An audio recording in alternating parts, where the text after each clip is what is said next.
Ask them why they think the richest nation in the history of the world can't afford to guarantee that a full-time job comes with a living wage. Ask them why they're hell-bent on protecting low wages and corporate profits instead of working families.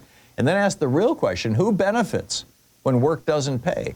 Is it the struggling single mom trying to feed her kids, or the billionaire writing the checks to keep this scam going? I think we all know the answer. Why do America's workers need welfare? The scandal nobody talks about. A couple of days ago, Bob Kennedy, actually it was about a week ago or so, Bob Kennedy, Mehmet Oz, and a couple of other administration colleagues published an op-ed in the New York Times. It was titled, "Trump Leadership, if you want welfare and can work, you must." And they write, "Our agencies are united in a very straightforward policy approach. Able-bodied adults receiving benefits must work." Which raises the question, why? Not why must workers work in order to get benefits, but why is it that people who are working are in need of benefits? I mean, I don't get it. Why is it that anybody working full-time in the richest country in the history of the world should need any sort of government assistance? Shouldn't a full-time paycheck, any paycheck for any sort of work, pay enough that people can live a decent life? I mean, what's the point of a minimum wage if it isn't to make sure that people can have a minimum standard of living, not just, poverty or living in a tent? By the way, this is not a new or novel idea.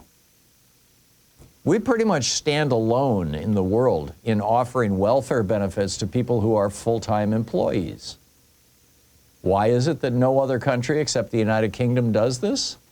Because it's not necessary. I mean, in Denmark, for example, people working at McDonald's make $22 an hour, get 6 weeks paid vacation, a generous pension contribution for their retirement, overtime pay, and paid sick leave.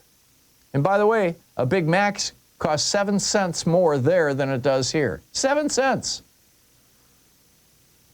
So this idea that if you work, you can live a good life, this is not new, and it's not a novel idea even for the United States. Progressive Republican President Theodore Roosevelt, a quarter century before his distant cousin Franklin put into place the minimum wage, in August of 1912, told an audience in Chicago, and I quote, "We stand for a living wage. It must include enough to secure the elements of a normal standard of living, a standard high enough to make morality possible." In other words, you don't have to steal food, right? "To provide for education and recreation." In other words, put your kids through school, take a vacation every year. "To care for immature members of the family," to raise your kids and put them through school. "To maintain the family during periods of sickness," cover all your health care costs. "And to permit of reasonable savings for old age." I mean, this is 1912 that President Roosevelt was proposing this. And we got a good way down that road when his cousin Franklin Roosevelt put into place the New Deal. I've talked about this before, but for new listeners, it's worth repeating, I think. I saw this in my own life. When I was 5 years old, my dad was making a living, sort of, selling Rexair vacuum cleaners and World Book encyclopedias door to door, and we lived in a what was basically a garage. It was next door to a kind of a larger house in Lansing, Michigan, downtown Lansing. It was a garage that had been turned into a one-bedroom house. There was basically one bedroom and then one big room and a bathroom, and that was it. I mean, the one big room was the kitchen, the living room, the dining room, everything. And I mean, it was just a little tiny place. And Mom and Dad and me and my brother Steve, my two other brothers had not been born at that time. And then that next year, 1957, my dad got a job at a tool and die shop, and boom, suddenly we were in the middle class. Within a year, he had bought a new house, a 3-bedroom house in a brand new suburb in southern Lansing. He was able to buy a new car, the first car that he had owned that didn't have a hole in the floorboard, which used to be really wild. I remember that hole in the floorboard. It was like, boom, we were in the middle class all of a sudden. And it wasn't just us. It was 2/3 of America. Fully a third of America, when Ronald Reagan came into office, was a member of a union. I mean, it's down to like 6% of the private sector now because of 44 years of the Reagan war on unions. But it was a third of us back then, which meant that 2/3 of us, 2/3 of Americans, were living the middle-class lifestyle with a single paycheck, because the union jobs set the local wage floors in much of America.